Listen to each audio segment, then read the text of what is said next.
नमस्कार. आज आपण बघणार आहोत उपघटक 5 दशांश आणि व्यावहारिक अपूर्णांकांचे एकमेकात रूपांतर. स्वाध्याय नंबर 5.1 प्रश्न नंबर 1. 17/1000 म्हणजे दशांश अपूर्णांकात किती? मित्रांनो 17/1000 किंवा यालाच आपण 17/1000 असं सुद्धा म्हणतो. 17/1000 केलं तरी सुद्धा मित्रांनो आपल्याला उत्तर मिळेल. पण आता मित्रांनो या अपूर्णांकामध्ये छेदस्थानी आपल्याला संख्या दिलेली आहे 1000. मग 1000 मध्ये मित्रांनो शून्य किती आहे? तर 1, 2 आणि 3.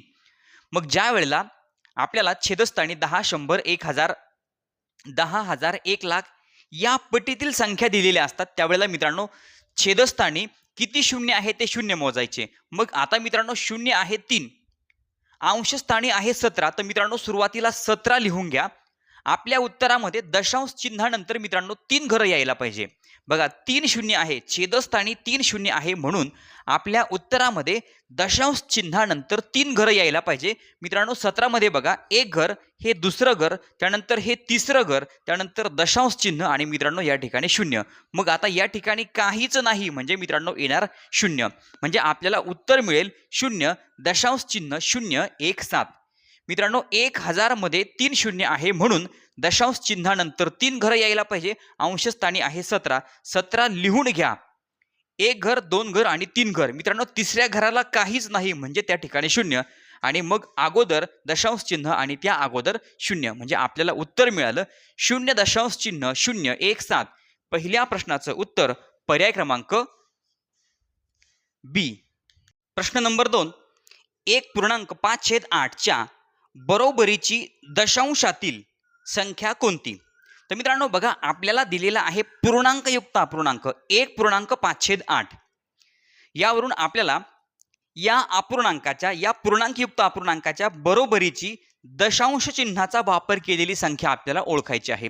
तर मित्रांनो आपण पूर्णांकयुक्त अपूर्णांकाचा अगोदर अंशाधिक अपूर्णांकात रूपांतर करणार आणि त्यानंतर करणार भागाकार. बघा याचं अंशाधिक अपूर्णांकात रूपांतर करताना 8 गुणिले 1, 8 1 8, त्यामध्ये आपण मिळवणार 5 अधिक 5 आणि छेदस्थानी 8.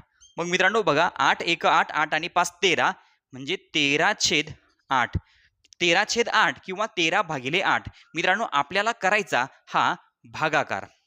बघा 13 आणि 13/8. मित्रांनो आपण 8 ने 13 ला भाग देणार. आता भाग जाणार सुरुवातीला 1 चा. 8 1 8, 13तनं 8 गेले बाकी उरली 5. आता मित्रांनो 5 ला भाग जात नाही मग या ठिकाणी दशांश चिन्ह मग घेतला 0. 8 45, 8 सख 48. 50 मधून 48 गेले बाकी उरली 2, पुन्हा घेतला 0. 8 दुणे 16. 20 मधून 16 गेले बाकी उरली 4, पुन्हा घेतला 0. आता मित्रांनो 8 45, मग 40 मधून 40 गेले बाकी उरले 0. तर मित्रांनो आपल्याला उत्तर मिळालं 1 दशांश चिन्ह 625.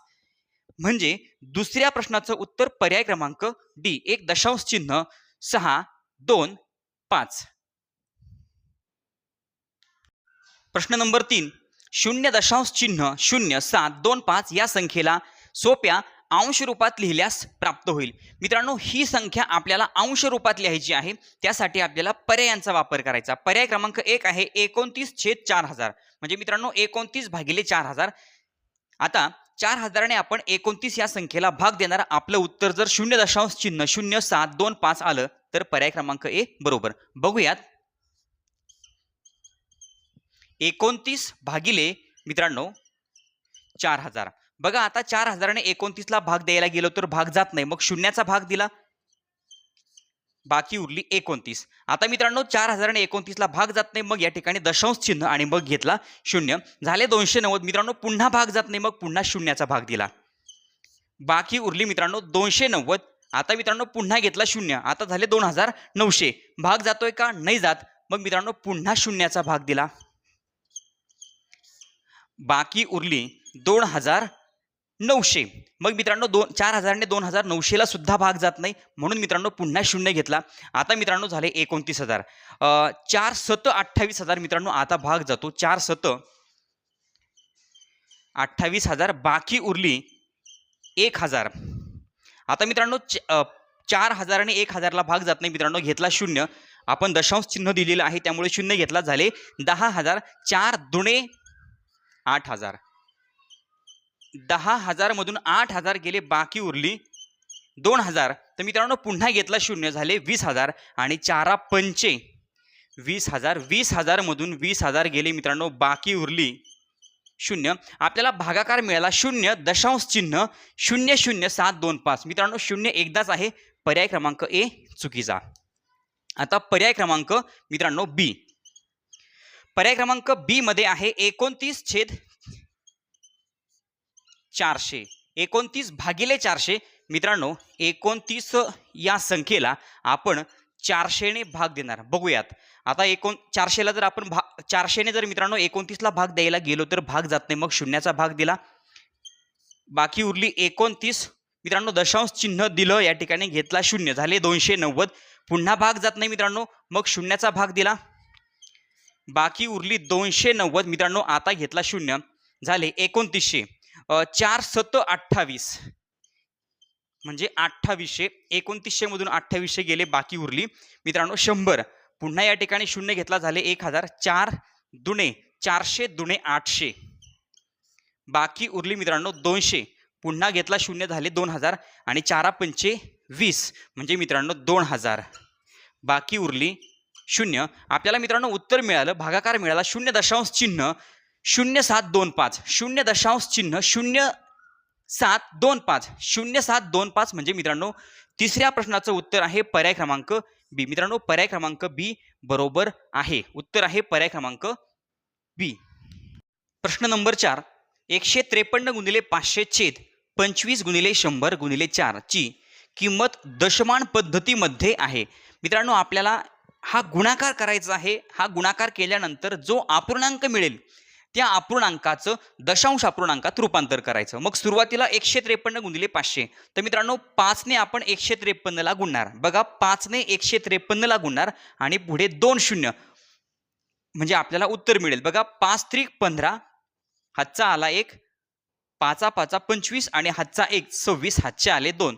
5 1 5, 5 आणि 2 7, पुढे 2 शून्य म्हणजे मित्रांनो अंशस्थानी 76,500. आता छेदस्थानी 25 गुणिले 4. 25 गुणिले 4 25 चौक 100 आणि 100 गुणिले 100 म्हणजे 10,000. तर मित्रांनो आपल्याला जो अपूर्णांक मिळाला त्या अपूर्णांकाचा आपल्याला दशांश अपूर्णांकात रूपांतर करायचं. मग आता 76,500 छेद 10,000. आपल्याला छेद जो मिळाला त्या छेदामध्ये मित्रांनो शून्य किती आहे? छेद आहे आपला 10,000. शून्य आहे 1 2 3 आणि 4 म्हणजे आपल्या उत्तरामध्ये दशांश चिन्हानंतर 4 घरं यायला पाहिजे. बघा 76,500 लिहून घ्या. 10,000 मध्ये 4 शून्य आहे म्हणून मित्रांनो दशांश चिन्हानंतर 4 घरं यायला पाहिजे. 1 2 3 आणि 4. त्यानंतर मित्रांनो दशांश चिन्ह म्हणजे आपल्याला उत्तर मिळालं 7.66500. मित्रांनो 10,000 मध्ये 4 शून्य आहे म्हणून दशांश चिन्हानंतर 4 शून्य यायला पाहिजे. बघा 1 2 3 आणि 4 शून्य म्हणजे 4 घरं आणि त्यानंतर हे दशांश चिन्ह म्हणजे आपल्याला उत्तर मिळालं 7.6500 म्हणजेच पर्याय क्रमांक सी. मित्रांनो पर्याय क्रमांक सी आहे 7.65. पर्याय क्रमांक सी आपल्याला दिलाय 7.6 आणि 5. हे आता हे पुढचे 2 शून्य कॅन्सल केलेले आहे. मित्रांनो हे पुढचे 2 शून्य कॅन्सल केले तरी सुद्धा चालतात. मग 7.65 किंवा 650 लिहिलं किंवा 6500 आणखीन लिहिलं तरी पण चालतात. मित्रांनो पुढे कितीही शून्य दिले तरी चालतात आणि शून्य काढून टाकले तरी पण चालतात. आपल्याला उत्तर मिळालं 7.65 म्हणजे पर्याय क्रमांक सी. चौथ्या प्रश्नाचं उत्तर आहे पर्याय क्रमांक सी. प्रश्न नंबर 5. 61/10,000 ही संख्या दशमान पद्धतीने कशी लिहाल? मित्रांनो 61/10,000 ही संख्या आपल्याला दशांश चिन्हाचा वापर करून लिहायची आहे. मग आपला छेद आहे मित्रांनो 10,000 म्हणजे 10,000वर 1 2 3 आणि 4 शून्य आहे. मग मित्रांनो आपल्या उत्तरामध्ये दशांश चिन्हानंतर 4 घरं यायला पाहिजे. मग अंशस्थानी आहे 61. मित्रांनो 61 लिहून घेतले. बघा दशांश चिन्हानंतर 4 घरं यायला पाहिजे. हे पहिलं घर, हे दुसरं घर, तिसरं घर, चौथं घर, त्यानंतर दशांश चिन्ह आणि मित्रांनो पुढे शून्य म्हणजे आता 2 ठिकाणी मित्रांनो आपल्याला 0 0 लिहावे लागेल. म्हणजे आपल्याला उत्तर मिळालं 0 दशांश चिन्ह 0 0 6 1 म्हणजेच पाचव्या प्रश्नाचं उत्तर आहे पर्याय क्रमांक सी 0.0061. प्रश्न नंबर 6. मित्रांनो कंसामध्ये आपल्याला दोन अपूर्णांकांची बेरीज दिलेली आहे चे उत्तर पुढीलपैकी कोणते? मित्रांनो हा आपल्याला पूर्ण कंस सोडवायचा आहे. कंसामध्ये आपल्याला दोन अपूर्णांक दिलेले आहे, दोन अपूर्णांकांची आपल्याला बेरीज करायची आहे.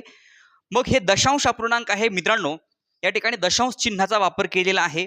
अंशस्थानी मित्रांनो पहिल्या अपूर्णांकामध्ये जर बघितलं तर दशांश चिन्हानंतर 2 घर आहे, छेदस्थानी दशांश चिन्हानंतर 1 घर. दुसऱ्या अपूर्णांकामध्ये सुद्धा मित्रांनो दशांश चिन्हानंतर पहिले अंशस्थानी 1 घर आणि छेदस्थानी 2 घर आहेत. तर मित्रांनो या संख्यांना आपण काय करूया, पूर्णांकात याचं रूपांतर करूया. या संख्यांचं आपण पूर्णांकात रूपांतर करूया. म्हणजे मित्रांनो आपण काय करणार, हे दशांश चिन्ह 2 घर उजवीकडे सरकवणार. दशांश चिन्ह आपण 2 घर उजवीकडे सरकवणार. म्हणजे मित्रांनो हे दशांश चिन्ह इथून 1 घर आणि 2 घर म्हणजे अंशस्थानी मित्रांनो संख्या असेल 7. बघा दशांश चिन्ह 2 घर उजवीकडे सरकवलं म्हणजे ते इथे येईल. आणि मित्रांनो छेदस्थानी दशांश चिन्ह 2 घर उजवीकडे सरकवलं म्हणजे पहिलं घर इथं आणि दुसऱ्या घराला मित्रांनो 0 मिळेल. म्हणजे मित्रांनो या ठिकाणी छेदस्थानी असेल 70. त्यानंतर पुन्हा दशांश चिन्ह अंशस्थानी मित्रांनो 2 घर उजवीकडे जाणार म्हणजे अंशस्थानी येणार 70 आणि छेदस्थानी हे मित्रांनो 1 घर आणि दुसरं इथे म्हणजे छेदस्थानी मित्रांनो संख्या तयार होईल 7. आता मित्रांनो आपल्याला या दोन अपूर्णांकांची बेरीज करायची आहे. पण मित्रांनो याचा आपण थोडक्यात अजून याला भाग जातोय का, अंश आणि छेदाला कुठे भाग जातोय का, तर ते बघूया. 7 1 7 आणि 7 10 70. पुन्हा 7 1 7 आणि 7 10 70. तर मित्रांनो आपल्याला संख्या काय मिळाल्या, आपल्याला संख्या मिळालेल्या आहे 1/10 अधिक 10/1. आता मित्रांनो या दोन अपूर्णांकांची आपण करणार बेरीज. बघा भाग जात होता म्हणून आपण भाग दिला. आता दोन अपूर्णांकांची आपल्याला बेरीज करायची. मित्रांनो छेद सारखा नाही, मग छेद सारखा नसेल तर मित्रांनो आपण तिरकस गुणाकार करतो म्हणजे 1 गुणिले 1 1. त्यानंतर 10 गुणिले 10 10 10 100 आणि छेदस्थानी मित्रांनो 10 गुणिले 1 म्हणजे 10. आपण काय केलंय मित्रांनो या दोन अपूर्णांकांची आपल्याला बेरीज करायची. छेद सारखा नाही म्हणून तिरकस गुणाकार या पद्धतीने आपण बेरीज करतोय. 1 गुणिले 1 1, 10 गुणिले 10 10 10 100 आणि छेदस्थानी 10 गुणिले 1 10. तर मित्रांनो 100 आणि 1 किती होणार 101 आणि छेदस्थानी 10. तर मित्रांनो आपल्याला उत्तर मिळालं 101 छेद 10 म्हणजे 6व्या प्रश्नाचं उत्तर आहे पर्याय क्रमांक ए 101 छेद 10. प्रश्न नंबर 7. मित्रांनो हे गणित आपल्याला सोडवायचं आहे. बघा काय आहे 0.36 गुणिले 2.7 गुणिले 0.01 छेद 0.03 गुणिले 0.06 गुणिले 0.02 बरोबर मित्रांनो किती. तर आता मित्रांनो या संख्या आपल्याला दशांश अपूर्णांकात दिलेल्या आहे. दशांश चिन्हाचा वापर केलेला आहे. बघा दशांश चिन्हानंतर मित्रांनो जास्तीत जास्त घरं किती आहेत, 2 घरं, 1 घर, 2 घर, 2 2 आणि 1 घर. तर मित्रांनो या ठिकाणी आपण या संख्यांना काय करूया, या संख्यांचं आपण पूर्णांकात रूपांतर करूया. दशांश अपूर्णांकाचं आपण पूर्णांकात रूपांतर करूया. म्हणजे मित्रांनो दशांश चिन्ह आपण काय करणार 2 घरं उजवीकडे सरकवणार. बघा प्रत्येक ठिकाणी आपण दशांश चिन्ह 2 घरं उजवीकडे सरकवणार म्हणजे मित्रांनो आपल्याला या सगळ्या संख्या पूर्णांकात मिळतील. म्हणजे मित्रांनो आता पहिल्या संख्येमध्ये दशांश चिन्ह जर आपण उजवीकडे सरकवलं तर आपल्याला संख्या मिळते मित्रांनो 36. त्यानंतर गुणिले इथे मित्रांनो दशांश चिन्हानंतर 2 घरं उजवीकडे सरकवलं, दशांश चिन्ह 2 घरं उजवीकडे सरकवलं तर मित्रांनो आपल्याला संख्या मिळेल मित्रांनो 270 आणि गुणिले पुन्हा बघा मित्रांनो दशांश चिन्हानंतर हे दशांश चिन्ह 2 घरं उजवीकडे सरकवल्यानंतर आपल्याला संख्या मिळते मित्रांनो 1.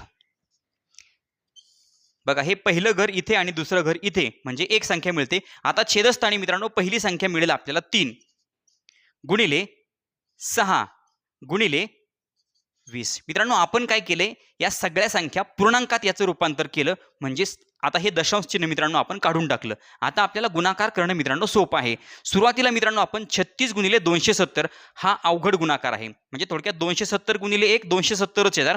मग आता सुरुवातीला 36 गुणिले 270 म्हणजे 270 गुणिले 36 हा गुणाकार मित्रांनो थोडा अवघड आहे. म्हणजे करायला वेळ लागणार आहे. 6 गुणिले 0 0 26 7 42 हातचे आले 4 6 दुने 12 12 आणि 4 16. त्यानंतर मित्रांनो दशकाचा 0 3 0 0 3 7 21 हातचे आले 2 3 दुने 6 7 8 बेरीज 0 2 7 आणि 9. तर मित्रांनो आपल्याला अंशस्थानी संख्या मिळाली 9000 720, 9720 आणि छेदस्थानी बघा मित्रांनो, आता 20 सख 120 म्हणजे मित्रांनो 12 आणि 12 36 म्हणजे मित्रांनो 360. हा गुणाकार मित्रांनो किती आला? 20 गुणिले 6, 20 सख 120 आणि 120 गुणिले जर मित्रांनो आपण 3 केलं म्हणजे 12 1 12, 12 2 24, 12 36 360. आता मित्रांनो अंश छेद काटाकाटी होते, 1 0 गेला, 1 0 गेला. आता जी संख्या राहिली मित्रांनो 36 आणि 972, तर 7 आणि 2 9 आणि या ठिकाणी 9 9 आणि 9 मित्रांनो 18, 6 आणि 3 9 म्हणजे मित्रांनो या संख्येला 9 ने भाग जातो. बघा आता 9 चौक 36, त्यानंतर मित्रांनो पुढे बघा 9 1 9, 9 0, आता 7ला भाग जात नाही म्हणून या ठिकाणी 0 आणि 9 8 72.